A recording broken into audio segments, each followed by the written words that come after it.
একদিন একটি বাঘ একটি গরুর উপরে আক্রমণ করলো। সেই গরুটি প্রাণে বাঁচার জন্য তার সমস্ত শক্তি একত্রিত করে দৌড়াতে থাকলো। দৌড়ানোর এক পর্যায়ে গরুটি একটি পুকুরের মধ্যে লাফ দিল।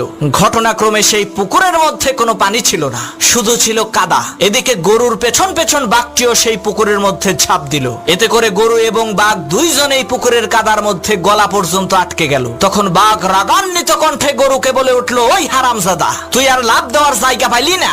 তুই ডাঙ্গায় থাকলে তোকে না হয় একটু মজা করে খাইতাম, কিন্তু এখন তো তুইও মরবি, আমাকেও মারবি। তখন গরু বলল, বাঘ ভাই, তোমার কি কোনো মালিক আছে নাকি? তখন বাঘ বলল, আরে আহাম্মক, আমি হচ্ছি বনের রাজা, আমার মালিক হবে কে? তখন গরু বলল, বাঘ ভাই শোনো, তোমার মালিক না থাকলেও আমার কিন্তু মালিক আছে।